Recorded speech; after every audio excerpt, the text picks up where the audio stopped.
Next, virtually, is we're skipping 7, so it's a full presentation. The importance of multidisciplinary approach for improving abdominal aortic aneurysm screening in non-HMO healthcare systems from UC Davis. Hello, my name is Angela Aguirre, and I'm a first-year medical student at California University of Science and Medicine. I'll be presenting this study today on behalf of Dr. Matthew Mell for the Division of Vascular and Endovascular Surgery at UC Davis Health. Other contributors to this work include Dr. Jeremy Bolin and Janet Wells. I would also like to thank the program committee for allowing us to present our work here today.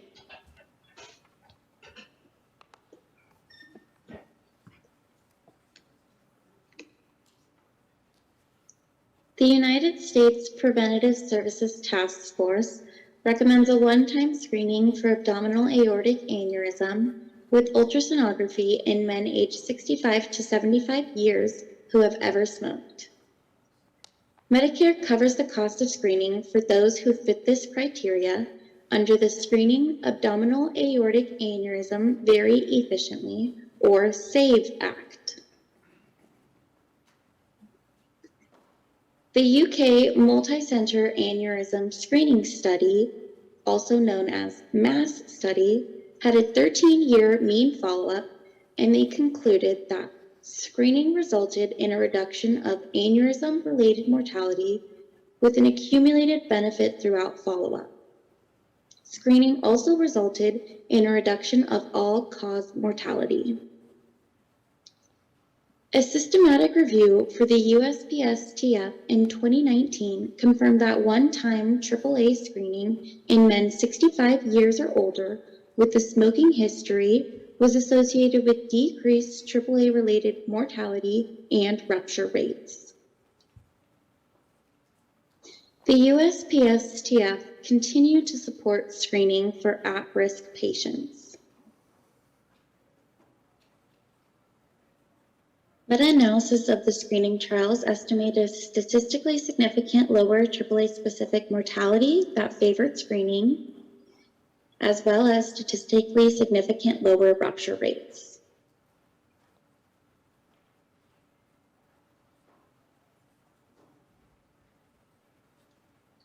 A study from Kaiser Southern California, which is a fully integrated HMO system, utilized EMR to alert office staff of at-risk patients' eligibility for screening. The AAA screening rate trend is shown on the graph, and the cumulative percentage of patients having undergone an abdominal imaging study within 10 years by medical center is depicted by the lines. The BPA was activated at year 12, quarter 2, and activation of BPA was delayed in medical centers 2 and 7. Medical center 5 has not been activated. This shows that implementation of a AAA screening program within an HMO system using EMR can improve screening rates.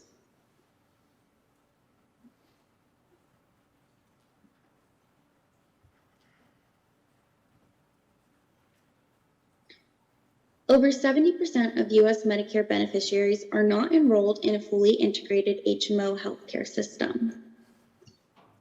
AAA screening is poorly utilized for the Medicare at-risk population, yet reasons for this are poorly understood, and previous research has been done in fully integrated HMO systems.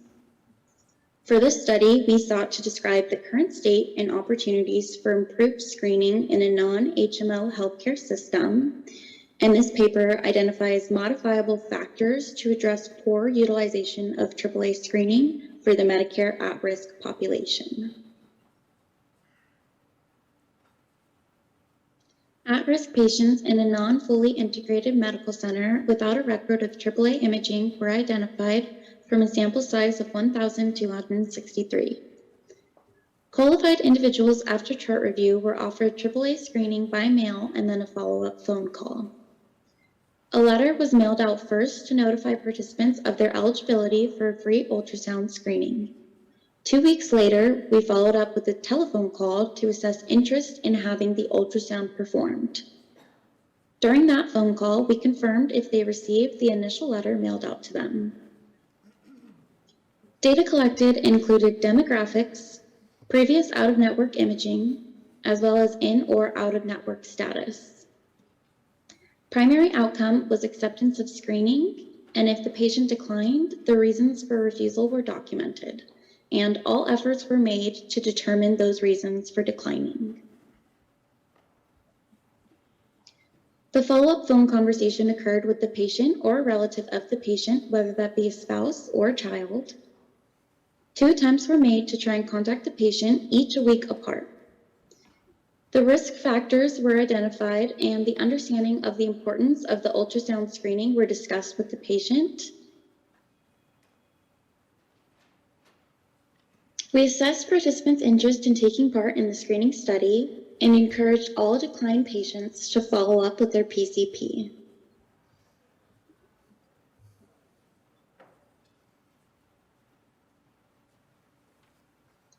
Our EMR algorithm identified a cohort of 1,263 patients. Patients were excluded due to being deceased, having a prior AAA diagnosis, prior AAA procedure, or prior imaging. From chart review, patients were found to be eligible, and we attempted to contact them. If we couldn't find a mailing address or phone number, then we excluded those patients due to being unreachable. The remainder were invited for AAA screening. Some of those patients were excluded due to being, again, either deceased, having prior AAA diagnosis, a prior AAA procedure, or prior imaging.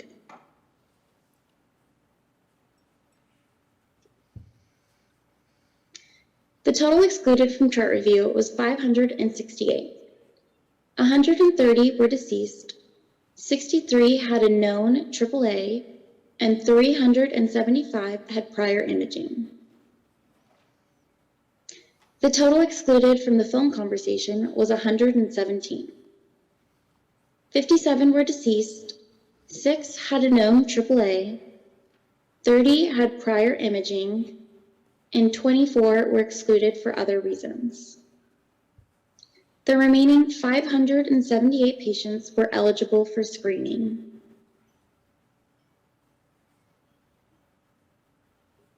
The mean age was 73 years. The distribution of race was 4% Asian, 7% Black, 6% Hispanic, 49% white, and 34% of other or unknown. 21% were current or former tobacco users, 58% had hypertension, 23% had coronary artery disease, and we identified 61% with the PCP and 20% that were in-network. Other variables included congestive heart failure, peripheral vascular disease, chronic kidney disease, diabetes, and antiplatelets and statin use.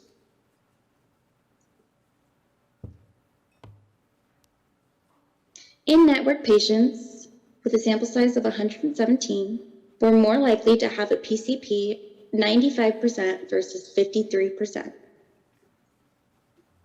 Successful contact was more likely for patients with a PCP, and those with a PCP were more likely to accept screening, 36% versus 6%.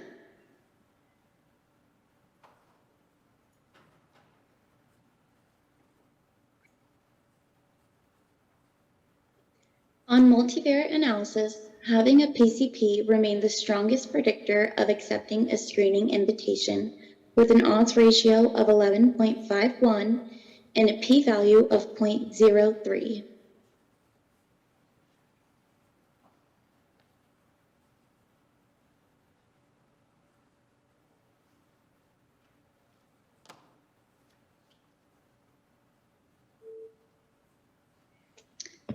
The reasons for declining are depicted on this table. 58% chose to defer to their PCP, 13% were uninterested, 8% were not concerned about risks, 6% were concerned about COVID, 6% were concerned about insurance problems, 5% had distance or travel concerns, 1% had financial concerns, 1% had no reliable transportation, and 1% declined for other reasons.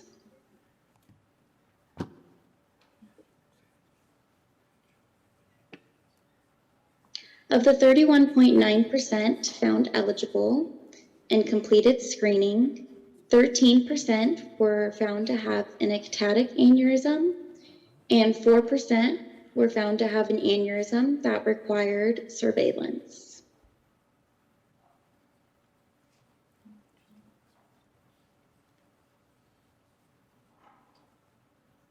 Based on the results of this study, PCPs are key to optimizing AAA screening rates. And further, we identified out-of-network patients are particularly vulnerable due to lack of a PCP. To improve screening rates, at-risk patients need a PCP, and PCPs need knowledge of the USPSTF recommendations. Active partnership with vascular surgeons may increase buy-in.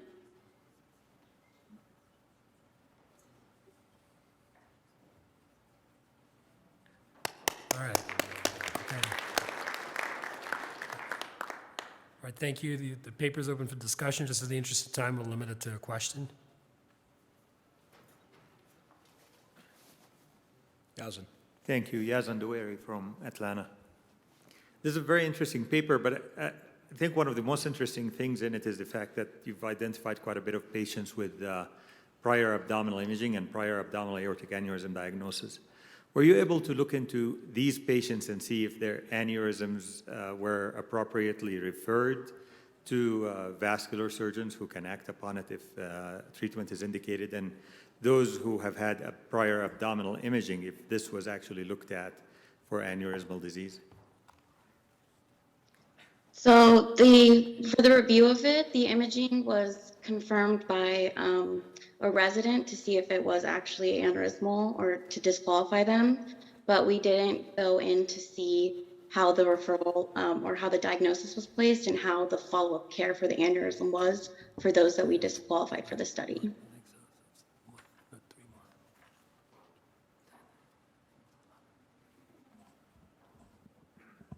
Great. Okay, thank you very Appreciate much. it. Thank you.